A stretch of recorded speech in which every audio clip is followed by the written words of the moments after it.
Dan kali ini Brunch with Dave hadir di Silk Bistro. Kita akan menikmati hidangan Pan Asian yang sudah dipilihkan. Ada fish larb, yam wonton, Saigon chicken, unagi dry ramen, hargo. Tapi yang paling penting adalah kehadiran tamu-tamu istimewa kita yang tengah merayakan kehadiran salah satu film Indonesia yang mengawali tahun 2023 dengan sambutan yang positif. So congratulations everybody. Yes. We have the cast, produser, sutradara. Hai. Ngobrolnya gimana kalau langsung sambil makan? Setuju? Setuju. Ya. Ayo, ada Eddie, ada Ember, ada Lucky, Shenina Dollar, Caitlin, yuk, sok, monggo. Tuh, dig in. Kita dari Boleh. Silakan Mas Ed. Tuh, ayo tuh. Ini tuh apa ya tuh? Aku kayak sama kita. Ini nggak apa-apa mau di ini. Nggak apa-apa. Ayo Ki. Boleh. Tuh. Mungkin aku akan buka obrolannya ya dengan nanya ke either Eddie atau Lucky kali. Apa rasanya melihat respons positif yang didapatkan dari kehadiran film Dear David ini? Rasanya campur aduk ya Dave, karena maksudnya it's a film yang ternyata menciptakan banyak sekali conversation gitu akan isu-isu yang kita angkat, mulai dari seksualitas, kemudian masalah kebebasan privacy yang kemudian ceritanya dilanggar di dalam film ini gitu. Jadi it's really interesting untuk melihat berbagai kacamata penonton yang membahas soal isu-isu yang kita tawarkan. Dan kayaknya that means we've done a really great job karena that's the purpose of making sebuah karya ya menurutku gitu, untuk menciptakan conversation. Iya, aku setuju dengan apa yang disampaikan oleh Lucky. Karya yang baik itu yang bisa menciptakan conversation, pushing the envelope, Pushing the boundaries, the boundaries, ya kan? Setuju nggak Eddie? Setuju dong. Iya kan? Ini kan katanya semua setuju udah lapar, tapi kok yang nggak ada yang makan? Karena lu mau nanya dulu deh. Masih makan cantik. Nggak usah cantik-cantik kalau di Brunch. Geragas aja ya. Nih, kalau perlu sendok Aman kok, Kak. share gitu ya. Oke. Nah, waktu Lucky mungkin ya membuat film ini, who do you have in mind the audience would be for this particular movie, Ki? Well, karena this film itu karakter utamanya remaja ya, which is this generation, bukan aku ya, these kids. Jadi obviously, our first audience adalah mereka, gitu. Dan kita mau mastiin kalau penggambaran karakter-karakter remaja ini tuh harus faithful dan harus relevan, gitu ke this generation. Oke. Sebelum menghadirkannya, berarti apakah ada research yang dilakukan untuk bisa relatable dan relevan terhadap Kebetulan generasi? one of our writer, Winnie Benjamin, dia itu seumuran mereka. Which is nice, karena kan itu langsung dari kacamata dia gitu, ketika dia menggambarkan tiga karakter ini. Gitu. Pesan utama yang ingin disampaikan oleh film Dear David ini, kalau aku banyak baca gitu ya dari komentar orang, adalah mengenai self-acceptance. Is it true? Yes, Caitlin mungkin. Maybe for particularly Supaya Lucky bisa nyuap sih. particularly untuk karakternya Dila, she is exploring her sexuality. So yeah, I feel like it represents bukan society ya, but like a representation in Indonesia yang kurang dibahas, kurang disupport, and it just needs to be spoken about the truth, because there are people who have these feelings and we cannot be ashamed about them. Oke. Langsung nih ya ke main course ibarat obrolan ya. Caitlin request maju dikit biar wajahnya tampak di kamera. Nah gitu sayang. Mengenai eksplorasi seksualitas yang kurang dibahas oleh masyarakat kita. Kan kamu juga ada di umur yang sama dengan karakter yang kamu perankan di film ini. Iya, kurang lebih. Karakternya Dila itu 17 tahun, pas aku peranin itu aku 19 tahun. Oh, beda tipis. Beda tipis, masih muda kok. Betty, beda tipis. Bepis. Nah, mengenai eksplorasi seksualitas. Nah, kamu sendiri in real life, apa sih sebetulnya yang kamu harapkan sebagai generasi, mewakili generasi kamu? Kan kurang dibahas tadi kamu bilang. Pembahasan seperti apa sih sebetulnya yang positif yang diharapkan oleh generasi muda ini? Just to accept people who are different to you. Okay, oh good one. Drink. Cheers. So, accept people who are different to you. Cause nobody is the same basically. Iya kan?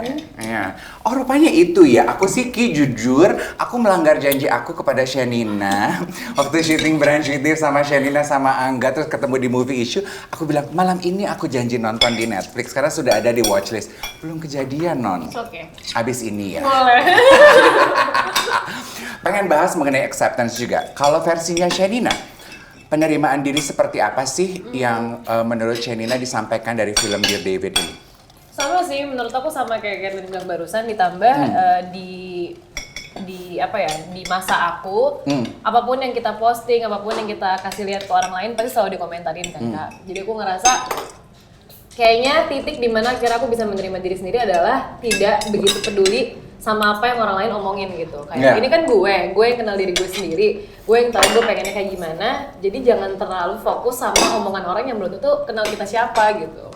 Jadi di situ sih kayak di sini pun diliatin kayak di mana banyak banget orang-orang yang kayak ngomongin laras ini itu dan lain-lain, di mana dia bisa menerima dirinya sendiri dan dia nggak ngerasa kenapa-napa gitu dengan dirinya yang kayak gitu. Aku baca caption postingan Instagramnya Joko Anwar beberapa hari lalu. Ia memuji actingnya Shenina. Have you read it? Udah ya? Terima kasih Bang Joko. Oh, baca itu gimana? Apa rasanya? Rasanya mau pingsan enggak deh? Aku nggak fokus untuk ke diri aku sendirinya doang sih. Aku fokus kayak di saat orang itu bisa ngobrolin soal project yang aku buat dan dia happy dengan hasilnya. Karena kan di dalam situ itu terlibat banyak orang yang bekerja sama kan Kak. Jadi aku nggak mungkin bisa kayak gitu sendirian kalau nggak tanpa Kak Luki, tanpa Mas Edi dan semuanya gitu. Jadi aku berterima kasih udah bisa di-review, berterima kasih juga dia bisa happy dengan hasilnya, dia bisa suka pas nonton dan ternyata dia bisa diskusi sama orang lain juga untuk ngasih tahu bahwa ada film yang seperti ini loh yang lagi tayang gitu. Aku seneng sih. Satu yang menurut aku kece dari captionnya Joko adalah ia memuji acting all the cast, the three of you yang subtle katanya ya, subtle. Sementara penonton kita kan terbiasa dengan acting yang grande ala sinetron. So kudos to the three of you. Cheers, Ya, guys. nah Cheers. tuh. Cheers. Baru aku mau tanya sama David yang memerankan David maksudnya ya. Iya Kak. Ayo yang lain. Yang lain ayo dimanfaatkan kesempatannya, dicicipi makanannya beneran biar Silk Bistro-nya happy dong kalau makanannya habis. Happy banget. Iya kan? Nah, kamu apa yang mendorong kamu memutuskan untuk to do this project? Seperti yang tadi udah diomongin ya, menurut aku isu di film ini tuh dekat dengan diriku sendiri, and I think it's an issue yang harus emang diomongin gitu kan. Tadi udah dibahas bahwa sebenarnya self acceptance di film ini tuh ada berbagai macam, beragam lah. Tapi in a sense semuanya itu self acceptance melawan ekspektasi publik lah, in a sense, so that we can be ourselves. Karakterku si David yang punya sebenarnya it's a condition lah, let's say. A condition yang orang-orang di sini juga masih takut membahas dan masih mending menutupi dibanding dibahas sama orang lain gitu. Ya. Dan karakter Shenina si Laras yang sebenarnya let's face it kejadian gitu. And it's everywhere gitu. Perempuan muda yang bergairah, cause naturally we are like that gitu kan. Kita ada drive untuk reproduksi secara biologi udah betul. pasti gitu kan. Nah, jadi what this film attempts to do for me is to normalize something that actually happens in real life, not normalize it, tapi acknowledge that that happens in real life daripada menutupi, so that we can work towards a solution and we can be better gitu kan. Kita nggak akan, karakterku nggak akan bisa menjadi lebih baik kalau dia tidak mengakui bahwa dia punya masalahnya di sini. Seperti itu sih. And I think the film encourages that acknowledgement of who you are, bad and good, so that you can become better as a person. Aduh, kayaknya ditantang banget nih ya my self restraint untuk tidak mempertanyakan apa sih condition dari karaktermu itu. Nonton ya kalau lo mau tahu. Ini kakak mau nontonnya? Iya, tonight Valentine. Ini ada mau nggak aku habisin ini semua? Boleh. Aku juga pengen tahu dong, kan tadi kamu bilang we need to discuss about the solution. Bicara mengenai hal itu, apa menurut kamu sih kira-kira kasih insight dong, apa yang bisa jadi solusi supaya generasi muda ini tidak malu untuk membahas mengenai their sexual exploration, bagaimana mengendalikan gairah, karena di bahasa Pangga gairah itu kan emang ada ya, dan coming of age itu salah satu topik yang kayaknya tuh nggak pernah dibekali kepada anak-anak muda, ya nggak sih Ki? Betul. Tuh jidatnya lu Ki serius banget. Gimana, Dear David? Menurut aku the first step is exactly what this movie did gitu, which is start a discussion, gitu kan. Kita obrolin dulu. Banyak yang nyaman, banyak yang tidak nyaman mengobrolkan tentang hal ini, banyak yang merasa ini, banyak yang merasa itu. Yang penting kita obrolin dulu. Yang penting jangan umpet-umpetan, punya pemikiran sendiri dan segala macam. I think to expose ourselves to different types of opinions and perspectives is what can allow us to have a more educated opinion sih gitu aja. Oke. Aku pengen dengar suaranya Edi dong, ya kan garpunya udah di atas piring, jadi boleh kita colek ya. Your point of view melihat perkembangan generasi sekarang tuh kan boleh dibilang dibandingkan Z nih ya, Z, millennials, itu kan jauh lebih advance penerimaan diri mereka, eksplorasi mereka juga jauh lebih outspoken. Aku pengen tahu pendapat Edi menanggapi generasi ini. Iya, tentunya ketika membuat film ini, kita juga sudah sepenuhnya sadar bahwa generasi udah telah berkembang. That's why kita mau stay true dengan stay relevant dengan market sekarang, yaitu remaja sekarang seperti apa. Yeah. Of course remaja sekarang juga lumayan diverse. Tentunya di Indonesia kita sangat beragam, berbagai lapisan. Tapi memang yang di saat generasi Z ini sudah sangat outspoken, tentunya dengan social media, mereka bisa mengemukakan opini mereka dengan bebasnya. Gitu ya. Nah, memang kami juga merasa sebagai filmmakers bahwa ketika membuat film untuk Gen Z ini, ya kita harus memperlihatkan apa yang sedang dialami mereka. Apakah ketika memang kita melihat bahwa banyak remaja yang repress, di sini kita nggak ada morally sesuatu yang kita mau kalau memang diharapkan sebagai kayak pesan moral atau edukasi mungkin kamu bisa dapatkan di mana aja gitu, di institusi sekolah, di rumah, di mana. Yang ingin diberikan adalah sebuah cerita, sebuah pengalaman, sebuah cerminan, sebuah yang dijalankan oleh ketiga karakter ini. What are their problems gitu loh? Apa masalah-masalah yang mereka hadapin? Tentunya masing-masing punya keunikan sendiri-sendiri. Ada yang problem dengan eksplorasi kehidupannya dia gitu loh. Ada yang selama ini di satu sisi seorang straight A student, overachiever, tapi satu sisi dia punya gairah yang selama ini dia malu dan dia sembunyikan. Dan tentunya juga kita bisa paham karena kenapa dia bisa menyembunyikan itu. Lalu ada satu anak yang sebenarnya juga seorang olahragawan tapi ternyata juga punya vulnerability. Nah, itu yang kita mau expose bahwa it's okay for human being, for teenagers to have like these problems gitu loh. Bukan juga kita mau self-indulge tapi juga kita ingin memperlihatkan who they are and representing this type of anak-anak remaja saat ini gitu loh. Mungkin nggak bisa cover semua problem remaja di berbagai lapisan, tapi at least ini yang cerita yang kita hadirkan. Tanpa ingin menggurui, tanpa ingin mengedukasi.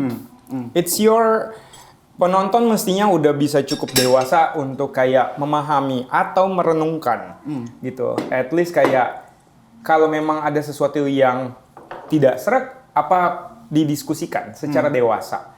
Itu sih yang kita harapkan. Bahwa ini memantik diskusi and then bisa at least menemukan sesuatu dalam diskusi-diskusi tersebut. Aku setuju, inline banget dengan captionnya Joko Anwar juga yang bilang katanya, aduh bebaskan tuntutan dari film itu harus mendidik deh, ya bebasin aja gitu. Ilmu dan insight itu bisa kita dapatkan dari banyak hal seperti yang tadi Edi bilang, ya toh? Ya. Nah ya insight yang lain kita jeda dulu supaya kita mau nikmati beberapa menu yang dari tadi belum kecolek ya. We'll be back. Kita pesenin lagi. Ini miso spaghetti ini memang favorit di Silk Bistro. Ya, another portion is coming. Kamu mau apa? Aku paling dekat soalnya. Soalnya aku pernah syuting sama dia. Aku suka selera makannya. Oke, lanjut. Untuk Lucky sama Edi mungkin ya. Waktu pertama kali memutuskan mau bikin film ini, did you guys in a way sense it, knew it, oh ini akan menjadi film yang akan memicu conversation nih, menarik nih. I think it's about time. I think our society is ready for this kind of movie. Well, I don't know if our society is ready, tapi I think that's part of our job kan, gitu, to offer this to the table, gitu. Tapi selama I feel like film ini tuh comes from a deep sense of truth, gitu. Dimana it talks about being compassionate ke diri kita sendiri, which is sesuatu yang sekarang tuh kayaknya kita tuh we're so hard on ourselves gitu ya, dan kita tuh penuh dengan shame akan kita siapa, apalagi di zaman social media yang we always compare ourselves kan, ya nggak sih? Gitu, oh ternyata dia lebih ini dari gue, ternyata dia bisa jalan-jalan kemana gitu, jadi kita tuh selalu lupa dengan the idea kalau diri kita itu enough, gitu. Dan itu tuh sesuatu yang journey yang dilalui mereka semua di film ini, gitu. Akhirnya mereka menyadari kalau sebenarnya being vulnerable, seperti tadi Edi bilang, itu tuh sesuatu yang powerful, gitu. Ya kan? Ya nggak sih? Iya. Kadang-kadang, apalagi for men ya, gitu. Karakter David gitu. It's very hard for men to show that they're vulnerable and to admit it, gitu. Jadi itu yang kita explore di sini, dan menurut aku itu sesuatu yang truthful, dan aku yakin somehow, ya aku nggak tahu sekarang atau nanti, you know, in the next 10 years gitu, itu sesuatu yang aku yakin akan resonate. Kalau kita berandai-andai, kalau film ini keluarnya tahun 90-an, kira-kira what would you think? I think back then kita jauh lebih reseptif ya. Ingat nggak sih masa-masa itu? Much more freedom, I guess. So much more freedom than now. Ya kan? Oh iya? Masih ingat nggak film-film tahun 90-an? Ya. Ya, walaupun memang ada banyak yang eksploitatif, tapi kayaknya diskusi-diskusinya mungkin gini ya, ada beberapa memang topik-topik yang lebih up to date, lebih baru. Misalnya kayak penerimaan remaja, tapi tanpa kita sadari di zaman itu tuh sudah tersentuh gitu loh. Udah ada pergeserannya gitu loh. Kalau kita nonton film Catatan Si Boy, kita nonton film-film Olga Sepatu Roda atau apa, maksudnya Arisan. Yes, Arisan tahun 2000. And then kayak ya hal-hal yang seperti itu sebenarnya sudah pernah kita sentuh. Memang perkembangannya makin luas saat ini, tapi dulu tuh kita lumayan lebih Progresif? Ekspresif? in a way ya, lebih terbuka terhadap berbagai macam obrolan. Kita tidak terlalu terkotak-kotakkan. Ya tentunya ada yang konservatif, ada yang lebih liberal. Kita nggak ada judgement terhadap mereka semua. Tapi bagaimana kita seperti tadi Caitlin bilang, menerima bahwa ada yang berbeda. Termasuk pendapat dan pemikiran ya. Bukan cuma siapa diri kita, tapi secara pemikiran dan juga bagaimana gitu loh. Of course ada repression politik ketika saat itu, tapi memang dalam hiburan kita kayaknya lebih terbuka gitu loh. Agak sedih ya berarti sebenarnya ya. Di era sekarang malah kemajuan zaman semakin terasa, tapi kebebasan dan juga penerimaan terhadap dunia hiburan malah agak sedikit Mundur dong berarti ya. Ya, tapi it's happening everywhere ya, menurutku. Bukan cuma di Indonesia lah gitu. Maksudnya ya kita melihat iklimnya di luar sana juga begitu kan. Kita sebagai manusia tuh jadi sangat separated dan menolak untuk saling mendengar gitu. Aku ngerasa kayak kita tuh sekarang in our bubble banget. Lack gitu. of understanding of each other. Yes. Dan ada mob mentality dari social media juga kan, gitu, yang menggiring, suara-suara yang orang pada ikutan jadinya, gitu. Jadi, I think it's not just here, it's a global thing. Gitu. Dan I think it's commendable bahwa kalian sebagai pelaku-pelaku kesenian tetap walaupun situasinya seperti itu gitu tetap menampilkan karya-karya yang layak menjadi perbincangan gitu. Karena kalau nggak ada terus kemudian para sineasnya berhenti menghadirkan karya-karya yang seperti ini, terus udah dong. Udah. Mundur dong. Yang paling kita hindari adalah memang keseragaman. Kita nggak mau terjebak dengan tren harus membuat ini, kita mengeksploitasi satu hal tertentu dengan begitu-gitu aja tanpa ada keragaman cerita, keragaman karakter, keragaman something else yang kita harus bawa. Despite itu apakah itu melahirkan pujian, melahirkan pro dan kontra, melahirkan diskusi. Dan itu yang selalu menarik ketika itu menjadi diskusi. True. Dan diskusi yang menarik dari film ini sebetulnya secara garis besar adalah pembahasan mengenai proses coming of age itu tidak mudah, ya kan? Nah itu sebabnya kita pengen tahu dong dari masing-masing cast ini. In your personal life, kan udah lewat dong berarti proses di Alisa Next satu. Masih? Coming of age gitu yang kalian alami dan jalani gitu. Bagian terberat tuh bagian apanya sih? Mungkin kita akan mulai dari Caitlyn dulu. That's a good question. Bagian terberat menurut aku is Tinggal sendiri loh dia di Belanda, Nek. I know. Hebat banget loh kamu. Very independent. Very independent. I envy your life. Maybe for me itu you're young, you're naive, you don't really know whether to trust your judgment or not yet. Iya kan, belum. You haven't formed your own beliefs, your own morals to really know if you're right or wrong. And it's in that age, kan we've all been 17. We're all trying to be like, oh, I'm independent. I could do this myself. Tapi pas aku pindah ke Eropa, I'm like, damn, I don't know anything, and I need to listen to my mom. But at the same time, I want to be independent. So I think it's just learning to really choose what morals you believe in and trusting your own opinion. Okay. Itu susah. Trusting your own opinion. Justru keluar dari rumah kamu menyadari hal itu ya. Terus anak-anak yang lain yang nonton, tuh kan makanya aku perlu keluar rumah nih Ma. Pengalamannya beda-beda. Kalau Emin? Ada samanya sih menurut aku. Pas zaman-zaman aku hitungannya baru mau puber atau in that process gitu ya. Aku tuh bandel banget Kak. Oh iya? Bandel minta ampun. Oke. Party all night. Cuman itu karena I realized at that time I wanted to explore everything, then I have that desire and that drive gitu, and I wasn't gonna suppress it gitu loh. I wasn't gonna suppress it, I was gonna go through it karena aku tahu, aku ngelihat example teman-temannya orang tua atau beberapa macam yang gitunya tuh in later life gitu loh. Aku mendingan dikeluarin sekarang aja nih. Aduh, gitu. Badungnya terlambat begitu ya. No. And I noticed that, and the difficult part about that is the clash sama ibu aku. Karena ibu aku tahu ini sebenarnya nggak baik bagi aku dan segala macam. Iyalah pulang malam atau apa segala macam kan pasti nggak sehat ya. And I know gitu, eventually it's gonna hurt me, it's gonna be bad for me. Tapi clashnya itu karena sebenarnya aku tipe orang yang nggak bisa dikasih tahu aja. Aku tahu ini salah, aku tahu kok Bu, gitu. Tapi aku harus melakukannya dulu untuk sadar. Aku harus melakukan dulu baru sadar, gitu. Dan ibuku juga after that process di mana kita berantem lah, nangis-nangisan bareng segala macam, dia juga mengerti. Oh iya, sebagai orang tua itu challenge-nya yang paling challenging, it's to let your children do dangerous things safely, gitu kan? Anak-anak tuh harus dibiarin melakukan hal-hal berbahaya supaya mereka bisa dewasa atau mereka keep di bubble nggak jadi siapa-siapa gitu kan. Jadi itu challenge-nya tag sama ibuku kayak ini dangerous, ini cukup dangerous butuh apa segala macam. Jadi itu diskusi itu sih. Jadi out of that tuh aku jadi sekarang malah kalem banget gitu kan. Tuh kan. Tetangga calm. Dia langsung gitu. Kalau kamu belum nyampe di calm, dia udah Sama Jimbaran. Sama-sama kali. Iya. Jimaran babes gitu. gimana? Camkan itu ketika kamu menjadi orang tua. Tantangan terberat orang tua, data dari mulutmu loh.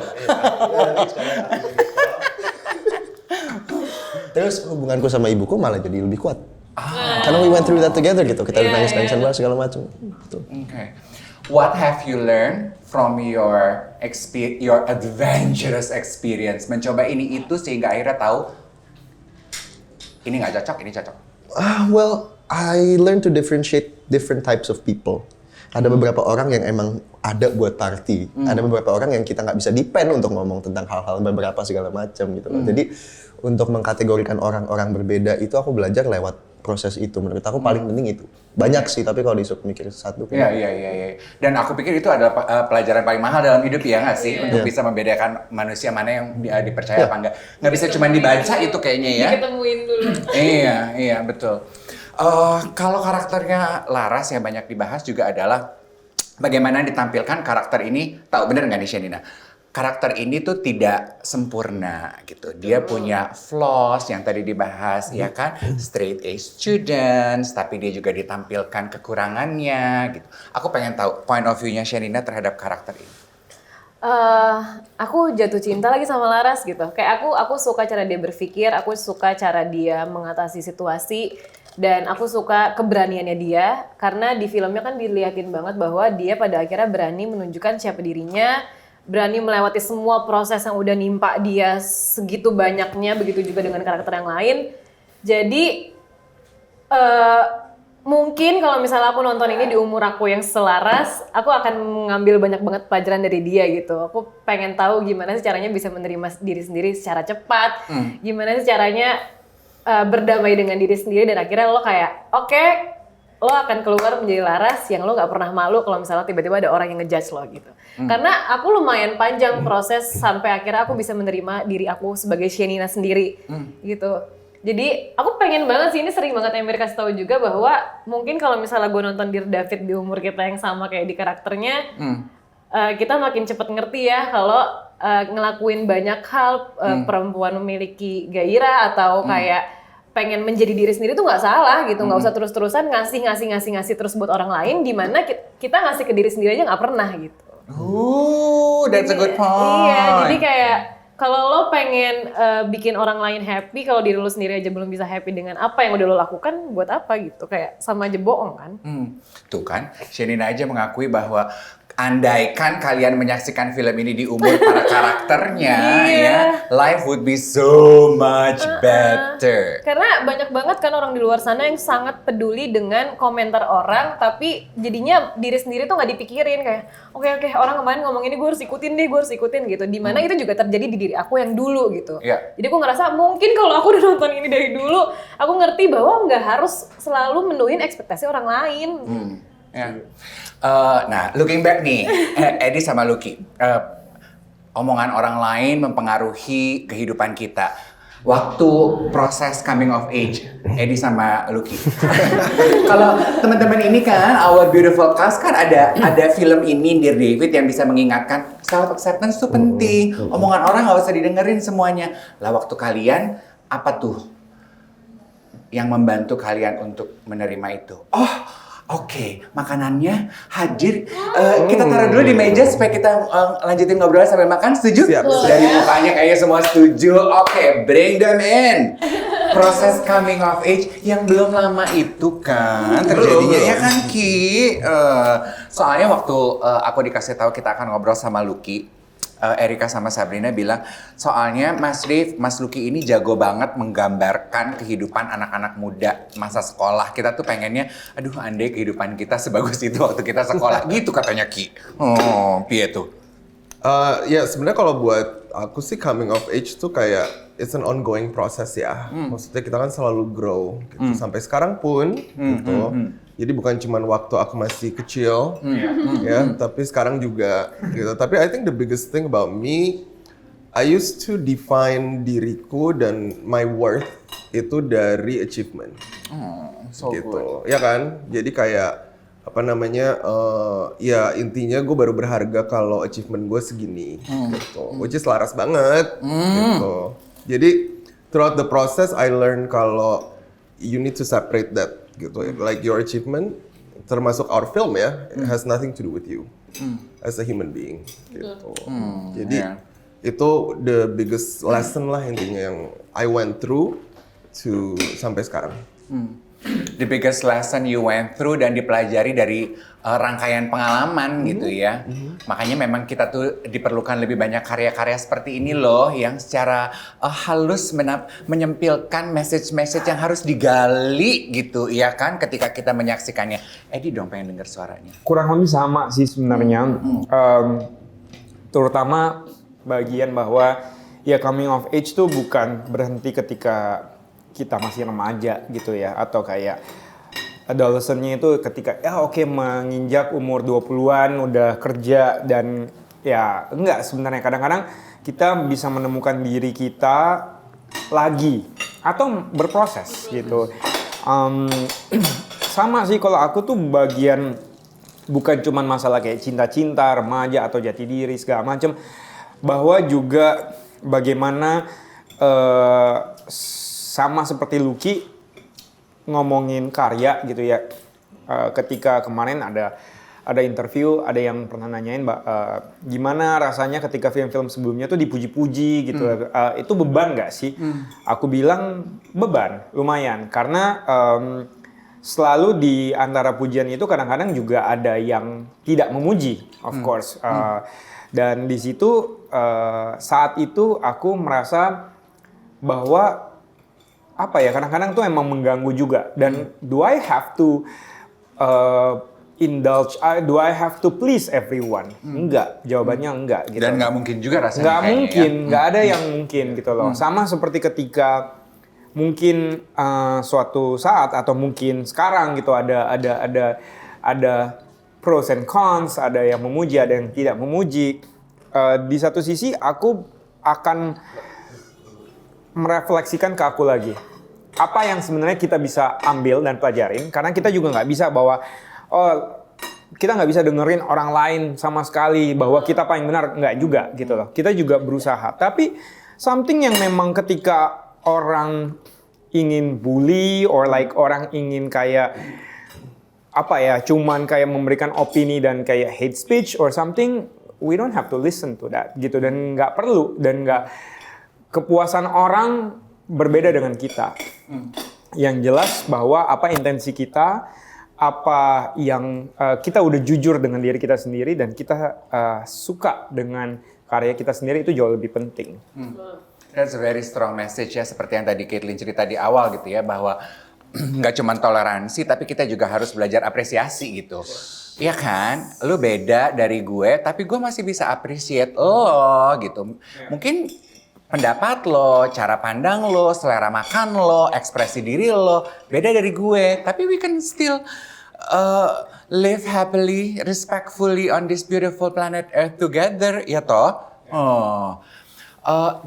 Nih to take us belakang layar, para penikmat film yang cuman tahu nonton terus komentar. Cerita dong buat dari para pekerja film. Bagian paling berat dari membuat dan memperkenalkan film. Apanya sih, Di? For you, in your personal experience? Bagian paling berat? Ya. Semuanya berat ya.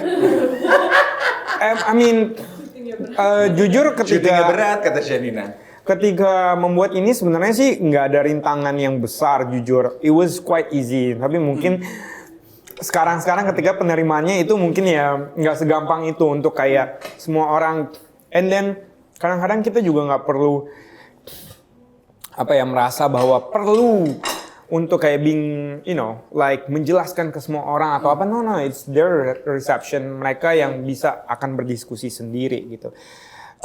Sebenarnya mungkin paling berat bagian itu kali ya, ketika kadang-kadang apa yang kita ingin lakukan, intensinya bisa dibaca berbeda, yang kayak gitu. Jadi memang lebih enak adalah ketika itu ada diskusi, ada atau diskusi antar penonton, misalnya kayak gitu. So, that is something, Mungkin itu juga insight yang menarik ya buat para sineas dan kita sebagai penonton. Rupanya penonton kita juga mungkin seneng tuh ya Ki ya diajak berdiskusi gitu mengenai karyanya. Kayak book club aja kita ngobrolin bukunya, bener nggak sih? Betul. Ngobrolin filmnya. Karena kayak kita kalau ngerumpi sama teman-teman tuh, abis pergi ke bioskop bareng-bareng kan kita in between friends kan suka ngobrolin gitu. Boleh tuh berarti ya.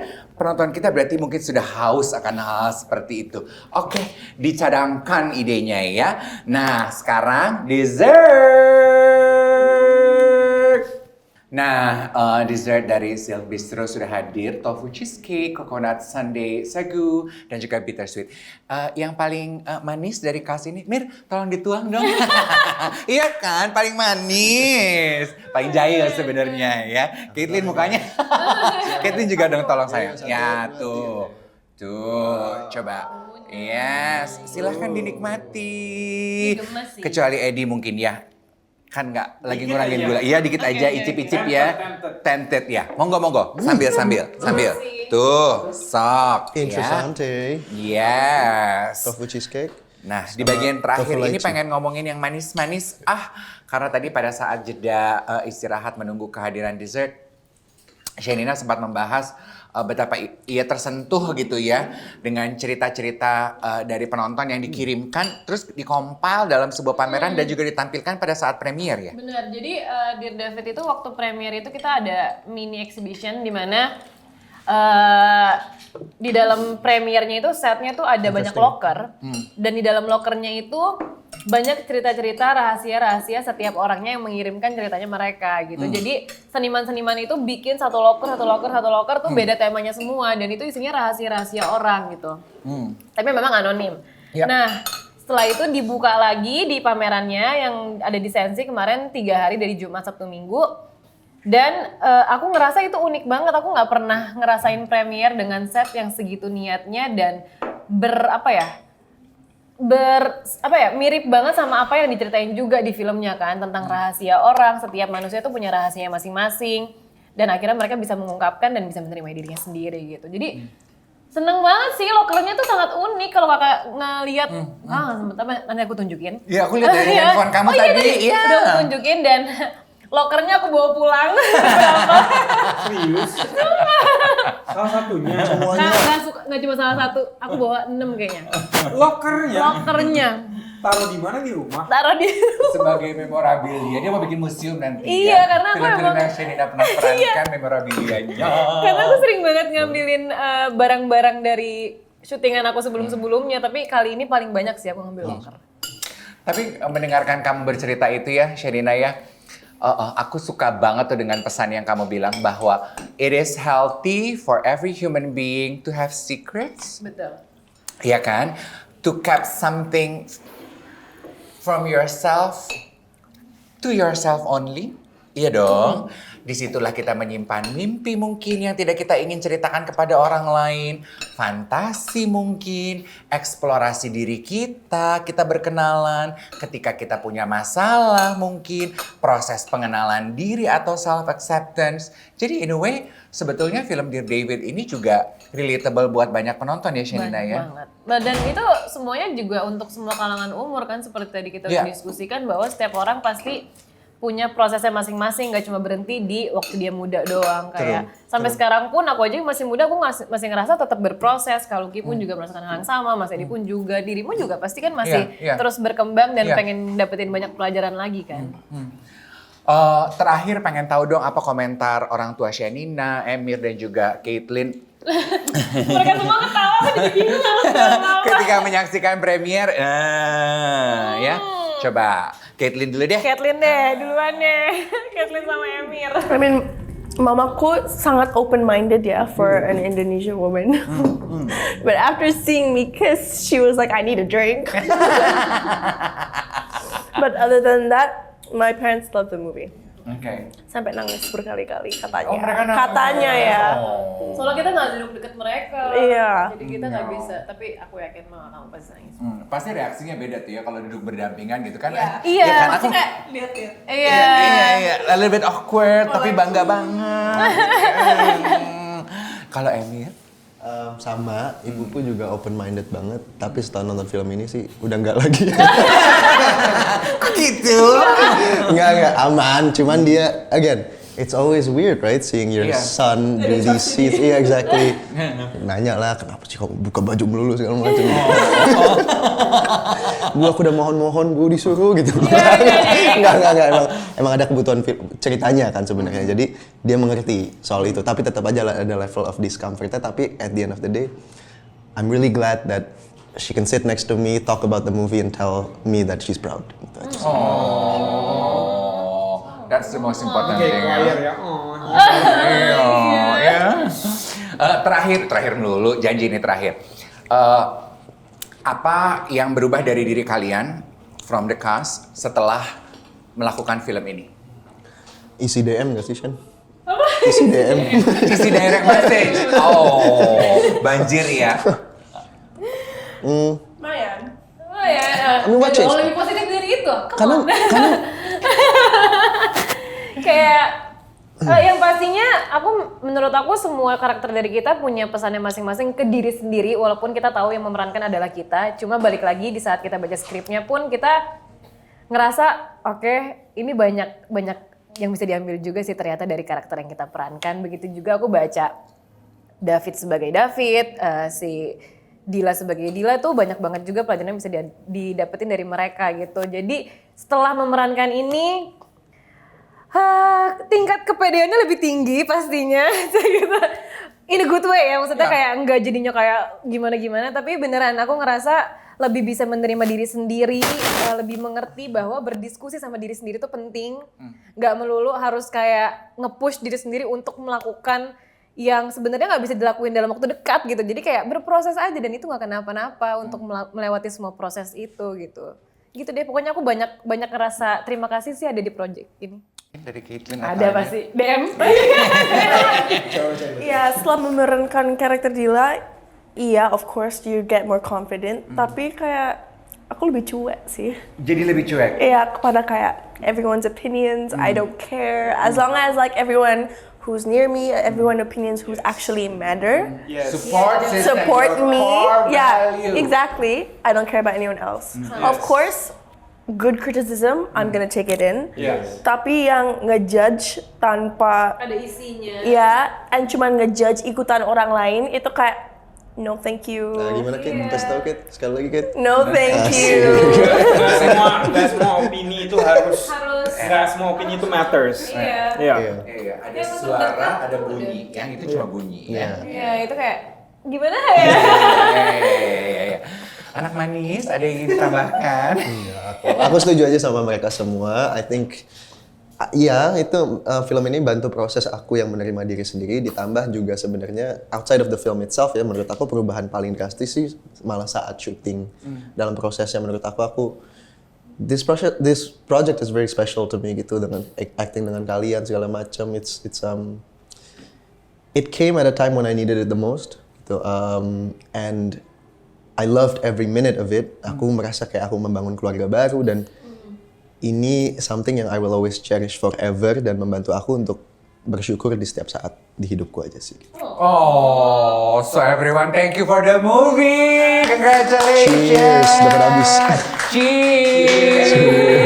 Ini ajakan resmi dari teman-teman sekalian untuk menyaksikan Dear David di Netflix ya. Enjoy. Thank you Silk Bistro.